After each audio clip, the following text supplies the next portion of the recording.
Andre Johnson's headed to Canton to be enshrined into the Hall of Fame, and the Houston Texans are going to join him to play a game a few days before. What's the Pro Football Hall of Fame game mean for the Houston Texans? Welcome into the channel. I'm Cody Stoots. Let's talk some Texans, and what a opportunity and what a great thing to have the Texans be playing in the Pro Football Hall of Fame game. And then just a couple of days later, the first ever Houston Texan going into the Hall of Fame. Look, I know there have been some other Hall of Famers that have stopped by with the Texans. We all remember the Ed Reed situation. But Andre Johnson is a Houston Texan through and through, and he's going in the Hall of Fame. He's the first ever Houston Texan to go in the Hall of Fame. And I know a lot of fans were headed up there already to see that. They can head up a few days early and watch the team get going with the first football action of the 2024 season. Kicking off the season, shortening the summer wait for meaningful football. What's it mean that the Texans are playing in this game? There's three big positives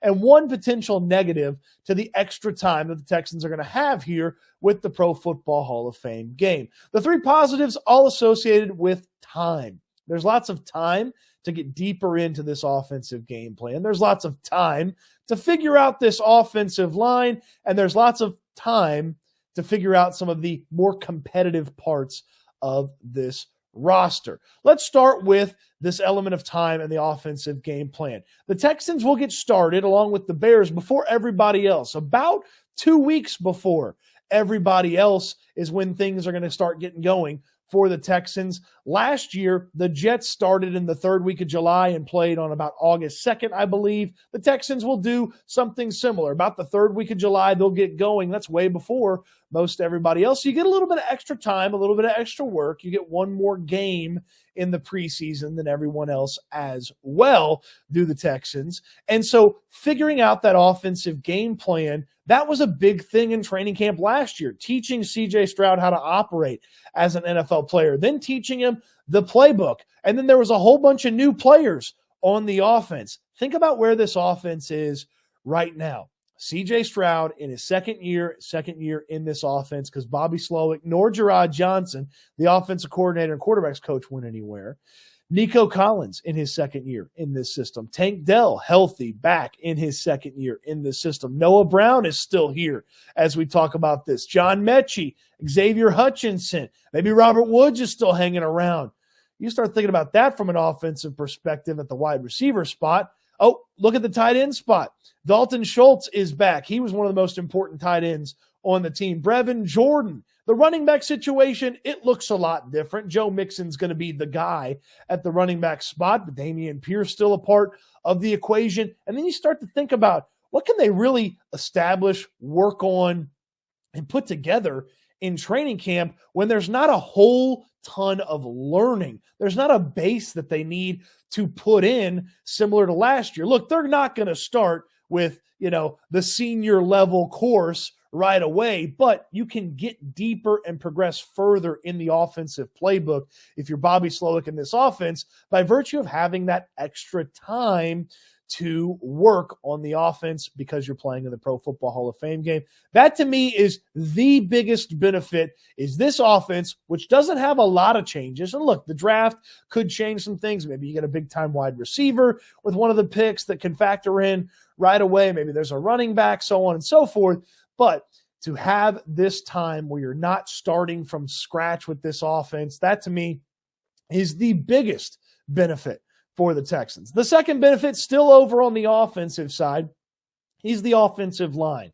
Look, there's still some dings and things that need to get shored up from this offensive line. Laramie Tunsil had offseason surgery. Titus Howard had offseason surgery. Well, you've got time to work those guys in if they need a little bit of time off there on the offensive line. But you've also got some opportunities with the veterans already established at left tackle and right tackle in Howard and Laramie Tunsil, and then at right guard is Shaq Mason. You got some opportunities to figure out about Kenyon Green, about Kendrick Green, where Juice Scruggs fits, where Jarrett Patterson fits, where Charlie Heck fits, where maybe a rookie or an undrafted free agent or somebody still around with the organization fits from that standpoint.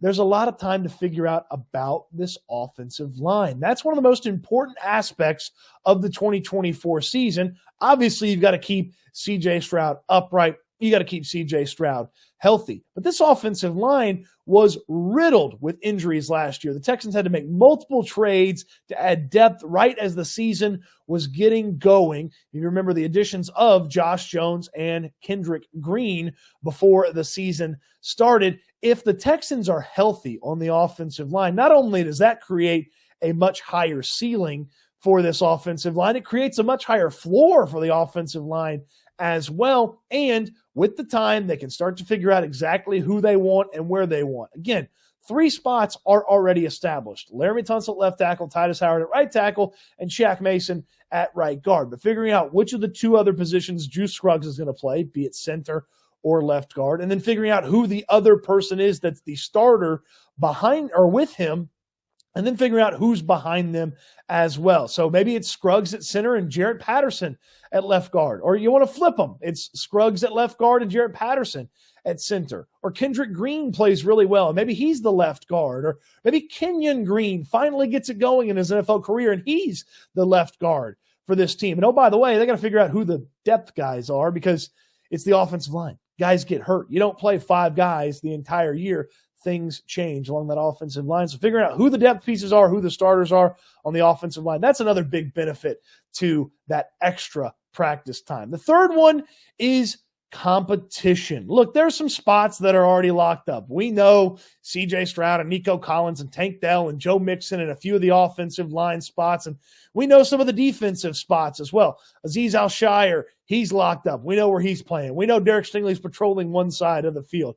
We've got a hunch who the starting safeties are in Jalen Petrie and Jimmy Ward. We've got an idea about exactly what the defensive end situation is going to be with Daniil Hunter and Will Anderson and Danico Autry. But what is the linebacker spot? What's that third linebacker spot look like from a competition standpoint? What does the entire defensive tackle rotation look like in competition? Just this week at the NFL owners meetings, the annual meetings, D'Amico Ryans explained that Jeff Okudah and C.J. Henderson are in here at the cornerback spot because they're going to compete with each other for that spot. It's going to push players. D'Amico Ryans talked about he loves competition and pushing those guys. So that is another bonus, another big factor. You get a whole nother game to assess those back end of the roster guys and those practice squad guys that ultimately you're going to be able to keep. Then you've got extra time in practice to see, okay, maybe Okudah's picking this up better than C.J. Henderson.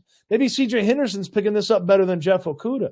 That's a competition to shake out in training camp. The linebacker spot next to Christian Harris and Azeez Al-Shire, that's something that you've got to figure out. The depth at various positions. We mentioned the offensive line a moment ago. You got to figure that out. Oh, by the way, Tank Dell and Nico Collins are the top 2 wide receivers on this team. Everything else is a total dogfight to figure out who's the 3, who's the 4, who's the 5, who's the 6. Are they actually keeping 6 at the wide receiver spot this year? It gives D'Amico Ryans, Nick Caserio, the coaching staff, everybody involved in the decision-making process of who to keep and who not to keep, gives them more time, more reps, more time in the meeting rooms with these players, more times for the players to get acclimated and learn and figure out, hey, if I mess this up on week 1, am I still messing this up in week 3? It just gives you time. Now, I've talked about time as a bonus when it comes to the offensive gameplay and the offensive line and just the overall competition when training camp gets here. Here's the negative. It's also time. It's a lot more work to add to the preseason. You work more practices. You play an additional game. And by the way, practices in Houston, they're a lot different than practices everywhere else. They don't practice inside a whole lot, the Houston Texans. They practice outside, 100-degree weather. Yes, they go early in the day, but it's clearly hot when they get out there. It's even warmer as they get going.